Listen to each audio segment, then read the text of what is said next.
विवाह जीवन में अति आवश्यक है। इस समाज के विस्तार के लिए, इस सृष्टि के निर्माण के लिए ये परमात्मा द्वारा दी गई व्यवस्था है। और साथियों, जब जीवन में धर्म हो, आध्यात्म हो, जीवन में अनुशासन हो, जीवन में शालीनता हो, जीवन में मर्यादा हो और जीवन में धर्म के पथ पर चलने की ईमानदारी के साथ, समझदारी के साथ अपने गृहस्थ के सूत्रों को पालन करने की क्षमता हो, तो विवाह कहलाता है। और फिर व्यक्ति के जीवन को देखकर लोग वाह वाह करते हैं।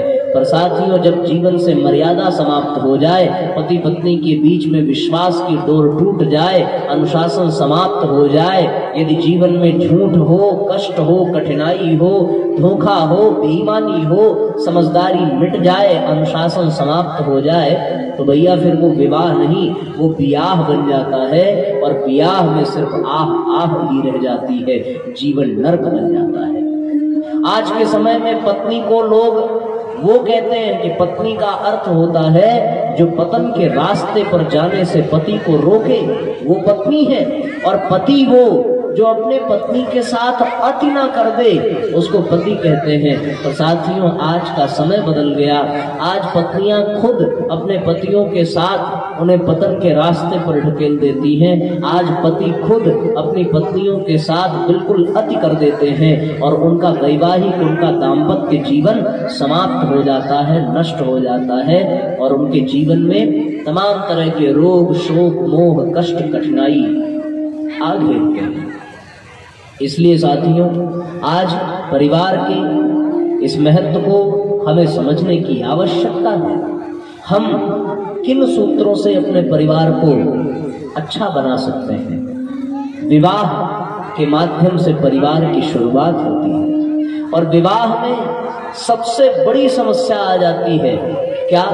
दो चीज की आती है जो समाज में अधिकतम देखा जाता है। जब भी कहीं विवाह तय होता है तो दो चीजें रुकावट डालती हैं। पहला ये कि लोग लड़की वाले को लड़के वाले देखते हैं, लड़के वाले को लड़की वाले देखते हैं, एक ये परंपरा है। दूसरा, जब सब कुछ तय हो जाए तो फिर ये होता है कि कितना देंगे और कितने दहेज में ये शादी होगी। ये दो विकृतियां हमारे समाज में विवाह के संदर्भ में देखने को मिलती है और परम पूज्य गुरुदेव ने इन दोनों विकृतियों पर कुठाराघात किया है। पहला क्या है? लड़की लड़के को देखने की परंपरा ये होनी चाहिए। बिना देखे, बिना मिले जुले, बिना जाने पहचाने एक दूसरे के साथ जीवन भर साथ निभाने की कसम खा लेना ये मूर्खता ही है। तो जानना चाहिए, मिलना चाहिए, एक दूसरे की वृत्ति को समझना चाहिए।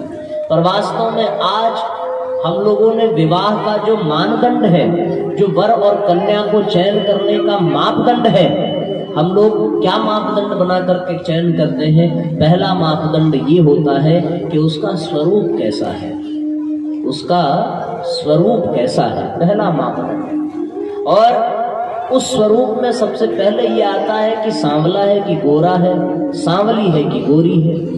सांवले सलोने के गीत गा गा करके न जाने कितनों के जीवन बीत गए और उसके बावजूद भी कोई सांवले रंग को पसंद नहीं करता। सब चाहते हैं कि हमारे नसीब में गोरा ही आवे, गोरी ही आवे। सांवलेपन से लोगों को नफरत है।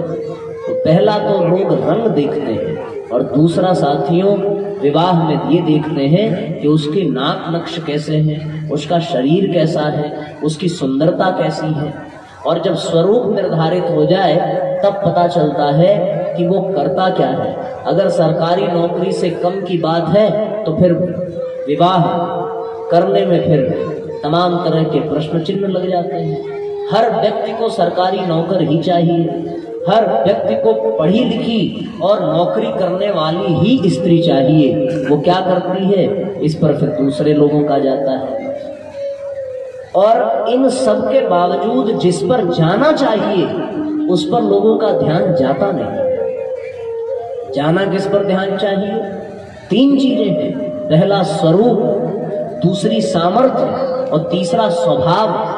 हम स्वरूप देख करके तय करते हैं, हम सामर्थ्य देख करके तय करते हैं कि लड़के का बाप क्या करता है, लड़का क्या करता है, लड़के के परिवार में कितने सरकारी नौकर हैं और लड़के के यहाँ कितनी लोगों की इनकम है, उनकी सामर्थ्य देखते हैं।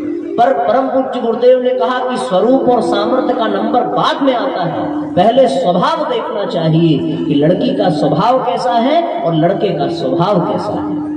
आज सामर्थ्य से परिवार नहीं चलता, आज स्वरूप से परिवार नहीं चलता, परिवार चलता है स्वभाव से। साथियों, जहां सामर्थ्यवान लोग हो वहां तो परिवार टूटते ही देखे गए हैं। जहां लोगों के स्वरूप बहुत सुंदर हो, एक से एक सुंदर लोग उस परिवार में पड़े हों, पर कोई किसी को देखना नहीं चाहता, कोई किसी से बात नहीं करना चाहता, ऐसा स्वरूप किस काम का, ऐसी सामर्थ्य किस काम की?